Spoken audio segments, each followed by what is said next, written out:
Tackling really complex health challenges, especially those tied to serious diseases like cancer, well, that's why we love doing these deep dives. And today, we're wading into something particularly tough. Cancer cachexia. Mm.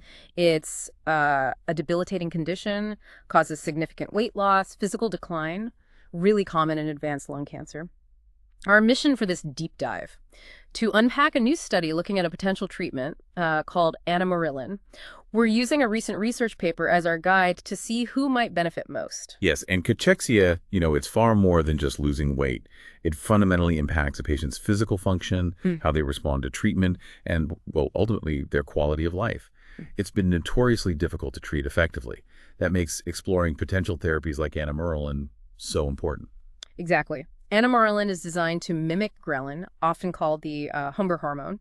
The aim is to help patients gain weight, build tissue. Now, previous studies with Anamorelin, they had mixed results. While they showed promise for weight and muscle, they didn't definitively show improvements in physical function, sort of across the board.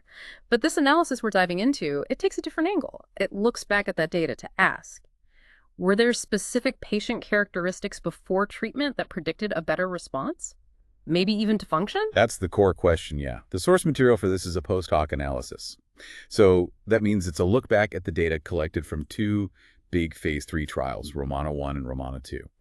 This specific analysis was published in the Journal of Cachexia, Sarcopenia, and Muscle. It essentially sifts through that existing trial data to uncover insights about specific patient groups, things that might not have been the main focus originally. So, for you, our listener, the goal is to walk away understanding what this detailed look back revealed. What does it add to our knowledge about Anamorelin? And how might it help us identify the patients most likely to respond, especially in terms of those crucial functional and symptom improvements? All right, let's get into the specifics of the study then. Before we do, just a quick reminder of what we mean by cancer cachexia, particularly in non-small cell lung cancer, NSCLC, which is the focus here. We're talking about involuntary weight loss that meets certain criteria, like the paper mentions definitions like losing more than 5% of body weight in the previous 6 months, or maybe having a low body mass index, specifically less than 20 kilometer metamarts. It really takes a toll. It really does. And Anamorelin, as you mentioned, works as a ghrelin receptor agonist. Its primary aim is to stimulate appetite and help patients increase body weight and, importantly, lean body mass. The initial Romana trials did show significant positive effects there on both body weight and lean body mass. That was clear. However, where they fell short was on a key co-primary endpoint, improving hand grip strength, or HGS. That's a standard measure of physical function. And that lack of functional improvement was a major factor in it not getting widespread regulatory approval, although, interestingly, it was approved in Japan. Right. So the investigators behind this new analysis, they saw that mixed picture and asked a really smart question. Was the response to Anamorelin different depending on the patient's specific condition before they started taking the drug? They honed in on a few key baseline characteristics, the level of systemic inflammation the patient had, their initial BMI, and how much weight they'd already lost. Okay, so to measure that systemic inflammation, or SR, they used a tool called the Modified Glasgow Prognostic Score, or MGPS. To explain it simply for you, the MGPS is a score you get from two common blood tests, C-reactive protein, CRP, and albumin. A score of 0 basically means low inflammation, normal CRP. A score of 1 means your CRP is elevated. And a score of 2, that means you've got both elevated CRP and low albumin, which points to a pretty significant, strong inflammatory response. And we know SIR is central to cachexia. It really impacts prognosis. Okay, so this analysis pulled together data from patients in both Romana 1 and Romana 2 trials. These were patients with cachexia and unresectable stage 3 or IV NSCLC. They included a substantial number of patients, 795 for the analysis based on MGPS, and let's see, 829 when they looked at BMI and prior weight loss. Quite a lot of data to work with.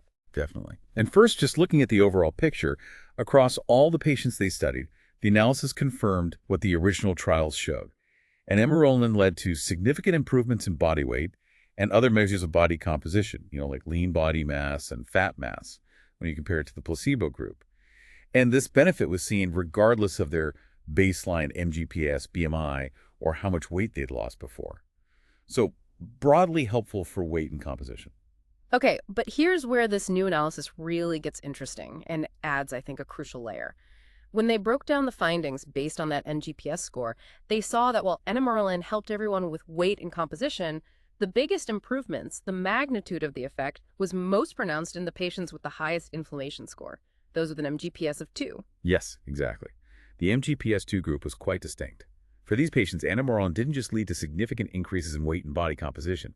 It also resulted in statistically significant improvements in hand grip strength. Remember, that function measure the original trials missed. Right, that's the key part. And also in the EFACT Anorexia Cachexia subscale score, which captures the patient's own report of their symptoms, how they're feeling basically. They specifically noted a clinically meaningful weight increase over 5% in this highly inflamed group compared to placebo. That's a noticeable difference for a patient. That is quite a finding, especially considering those original HGS results. So if you compare them to the lower inflammation groups, the MGPS 0 and 1 patients, they still saw benefits in weight and composition, sure, but those improvements in hand grip strength and symptom burden didn't reach statistical significance in those less inflamed groups. So it really suggests that the baseline level of systemic inflammation might be a key factor, maybe the key factor, in whether a patient sees those specific functional and symptom benefits from Anamorelin. hmm Now, moving to the other ways they sliced the data. The analysis also looked at patients based on their baseline BMI, specifically those with a low BMI, less than 20 kilograms an hour, and those who had experienced significant prior weight loss, maybe 10% or more in the previous 6 months. Anamorelin also produced significant increases in body weight and body composition measures, lean body mass, LBM, appendicular lean body mass, ALBM, that's in the limbs, and fat mass in both of these groups, who started out with more severe signs of cachexia compared to placebo. So benefits there too. And within those groups, there were slight differences in where they saw the gains, right? That's right. Patients who had already lost 10% or more of their weight before starting the study, they showed the most pronounced improvement specifically in total lean body mass, LBM. Meanwhile, those with a very low baseline BMI, under 20, they saw the highest increases in fat mass and that appendicular lean body mass, the limb muscle. Interesting difference. It is. However, it's important to point out that, unlike the MGPS2 group, neither the low BMI group nor the high prior weight loss group showed statistically significant improvements in hand grip strength in this analysis. Ah, okay, so the HGS improvement seems really tied to that high inflammation group. It seems that way based on this data. But they did find something else important for the low BMI group. Patients with a BMI below 20 experienced much greater clinically meaningful improvements in their symptom burden, measured by that FAAT-ACS score when compared to the overall study population. So this indicates that even patients with very advanced cachexia symptoms, like very low BMI, can potentially see symptom relief and body composition benefits, even if the functional strength measure didn't hit significance in this specific cut. Okay, let's try and connect these dots then. What's the big takeaway from this detailed look back at the Romana data?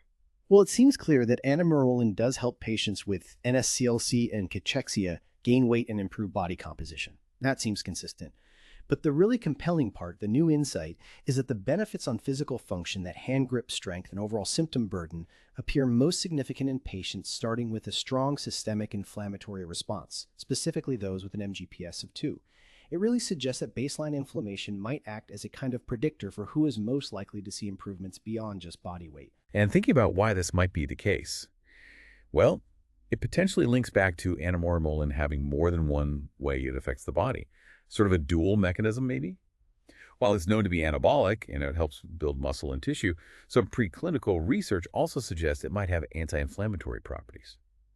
This potential anti-inflammatory effect could be key in those highly inflamed patients, perhaps by counteracting some of the inflammatory signals that actively suppress appetite and muscle growth in cachexia. Now, this raises an important question the study didn't actually answer. Does Anamorelin actually reduce inflammation markers like CRP in these patients? They note this wasn't measured. Okay. And it leads to another thought, really a hypothesis. Could combining Anamorelin with other anti-inflammatory treatments potentially boost its efficacy even further in these highly inflamed patients? Something to consider. Yeah, that makes sense. And it's also important we acknowledge the study's limitations, right? The paper itself points them out. This was a post hoc analysis, which means the specific groups were analyzed after the original trials were completed. That can sometimes limit how strong the conclusions are compared to analyses planned from the start. True. Also, they didn't use methods like food diaries to directly measure how much patients were actually eating. That could have added another layer. And, patients were receiving various other cancer treatments at the same time, so it's possible those influenced the results too. These are important context points. Agreed. They are important context. But despite being a post hoc analysis, the finding about the differential effect based on baseline inflammation, particularly MGPS2, is a significant insight, I think. It strongly suggests that maybe tailoring Anamorelin treatment, focusing on patients with substantial systemic inflammation, and perhaps also those with very low BMI, could be the way to maximize not just weight and body composition gains, but crucially, improvements in function and symptoms as well. So to bring this deep dive to a close, the central finding from this analysis is really powerful, isn't it? It helps refine our understanding from simply if Anamorelin works for cancer cachexia to who it seems to work best for. It powerfully highlights the role that baseline factors like systemic inflammation and the severity of cachexia manifestations can play in predicting which patients are most likely to experience those vital improvements in physical function and symptom burden, especially in that most inflamed group. Yeah, and this really reinforces the understanding that cancer cachexia isn't simple.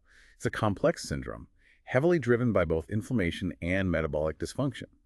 Identifying which patients are most likely to respond to a specific treatment, well, that's crucial for making informed decisions in the clinic and, of course, for designing more effective future research. This deep dive into the Romana data makes a compelling case, I think, that by digging into and understanding these underlying patient characteristics, like systemic inflammation, we can potentially get much better at matching treatments like Anamorelin to the patients who stand to gain the absolute most benefit from them. So here's a final thought, maybe something provocative for you listening, based just on the discussion points in the paper itself. Considering this strong link highlighted between inflammation, metabolism, and physical function in cachexia, how might this specific information about the MGPS2 group change the way researchers design future clinical trials for cachexia therapies? Or, maybe even more practically, how might it influence how doctors think about identifying which patients are the best candidates for treatments like Anamorelin, at least where it is approved? It strongly suggests that moving towards a more personalized approach, guided by these specific patient factors, might just be the key to more successful interventions down the line.